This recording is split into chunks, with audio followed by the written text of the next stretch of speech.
Helder Silva, jornalista da RTP, dá uma entrevista exclusiva ao Bastonário. O pivô da estação pública fala da sua personalidade, de algumas aventuras no Iraque e da sua vida pessoal. Ou melhor, o jornalismo para mim começou, foi uma descoberta. Eu não queria ser jornalista, nunca quis ser jornalista, não foi uma coisa que eu ambicionasse desde miúdo.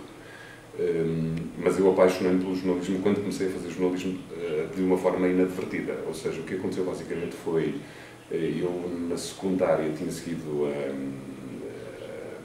artes, porque o que eu gostava era, a minha ambição, o meu desejo profissional é ser arquiteto. Mas a determinado momento, por força de várias circunstâncias, dei por mim a trabalhar numa rádio local, que é a Rádio da minha terra. E foi aí que eu comecei a descobrir o que era o jornalismo e que me apaixonei, de facto, pelo jornalismo. E hoje o jornalismo não é para mim uma paixão, mas foi a partir daí.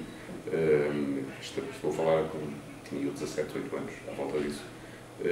E a partir daí mudei radicalmente a minha opção profissional e decidi apostar tudo, e pôr tudo, dedicar tudo ao jornalismo. Sendo que o jornalismo, eu costumo dizer isto aos meus alunos, ser jornalista não é entrar às 9 e sair ao meio-dia e meia, entrar às 14 e sair às 18. Ser jornalista é ser jornalista 24 horas por dia. E, portanto, isto implica alguma gestão da vida pessoal e privada que às vezes gera alguns conflitos, que é normal, mas que com bom senso são facilmente resolúveis. Que na prática resulta que eu também me sinta realizado do ponto de vista pessoal. Porque deixa-me só acrescentar, porque do ponto, é meu entendimento que a realização pessoal de uma pessoa passa necessariamente pela sua realização profissional. E, portanto, se eu não me sentisse realizado pessoalmente, profissionalmente, dificilmente me sentiria realizado pessoalmente. Eu disse isto na altura em que regressei e é verdade. Essa experiência pela qual eu passei foi absolutamente enriquecedora do ponto de vista profissional, mas particularmente do ponto de vista pessoal. Porque nós estarmos numa situação onde os olhos do mundo estão concentrados e vivenciarmos aquela realidade e a realidade daquelas pessoas abre-nos os horizontes. E nós conseguimos perceber coisas que à distância não conseguimos perceber. Ainda que possamos ver pela televisão, num contexto desta aldeia global em que todos vemos tudo, mas não estando lá, não conseguimos perceber. E estando lá, ganhamos uma margem de compreensão muito maior do que aquela de quem vê à distância. E, portanto, essa experiência foi para mim muito, muito enriquecedora. Se me pergunta se há algum episódio que me marcou assim mais, há um episódio que eu recordo, que é porque foi uma coisa que foi relativamente difícil de lidar naquela altura, que teve que ver com... Eu estava em Bassora, que era a segunda maior cidade do Iraque, e que ainda não estava completamente tomada pelas tropas da coligação, que eram norte-americanas e britânicas. Naquele contexto até eram as tropas britânicas que estavam a tentar ocupar Bassora. E não havia nem água, nem luz, nem comida em Bassora. E a determinado momento chegaram 2 caminhões cisterna junto ao hospital de Bassora. E deixe-me só dizer que em Bassora viviam agora 3 milhões de pessoas. Portanto, estamos a falar de uma coisa onde vivem tantas pessoas quantas... aliás, vive 1,5 milhão de pessoas. Portanto, são tantas pessoas quantas as que vivem na área metropolitana do Porto. E, portanto, é uma cidade densamente povoada. O que aconteceu foi que, junto ao hospital, vieram distribuir água às pessoas que estavam com jerrycans e nós, jornalistas, fomos aconselhados a só parar junto das tropas. Portanto, não parar numa zona isolada, porque podíamos ser saqueados e por aí fora.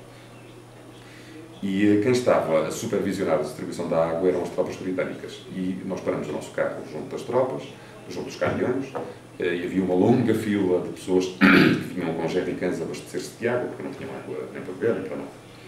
E lembro-me de fazer um direto para o Jornal da Tarde da RTP, contando o que estava a ver, mostrando o que estava a ver.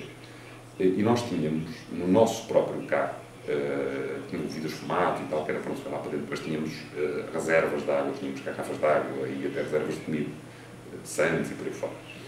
E lembro-me de ver uma miúda com daquelas coisas que se repara, porque se repara.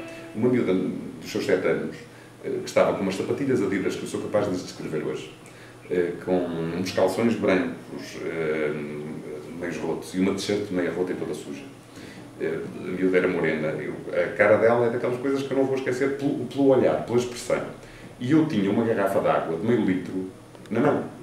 E quando fiz o direto, pousei a garrafa d'água e a rapariga, a miúda, deixou de olhar para mim e passou a olhar para a garrafa d'água. E eu fiz uma coisa que na altura me pareceu, não sei, fiz aquilo, deu-me para fazer aquilo. O que é que eu fiz? Entrei pela porta de trás do carro, fui à mala, tirei uma garrafa d'água e fui dar uma garrafa d'água à menina. Percebi, e ela tinha os lábios todos gretados, secos. Ela pegou na garrafa d'água e bebeu a garrafa d'água de uma só vez. E estava uma senhora ao lado dela com um bebê ao colo, que eu nem tinha percebido. E a determinado momento essa senhora passou o bebê ao colo para outra senhora, ajoelhou-se aos meus pés e começou-me a beijar as mãos. Aquela atitude, ou seja, nem foi, está a ver, não tem nada a ver com morte, nem coisa, a atitude daquela mulher, eu fiquei tão, de alguma maneira, tão sem reação, que nem sabia o que havia de fazer. E aquilo que eu fiz na altura foi meti-me dentro do carro e fechei a porta.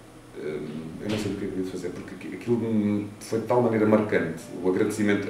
Eu suponho que aquela senhora fosse mãe, não suponho, sei que era mãe, porque depois o meu tradutor foi apurar da coisa. Ela era mãe da jovem, para além do bebê que tinha ao colo, era mãe da outra jovem também.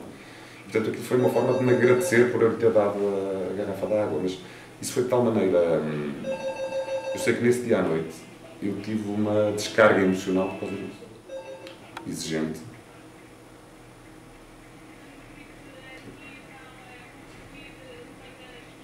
Teimoso.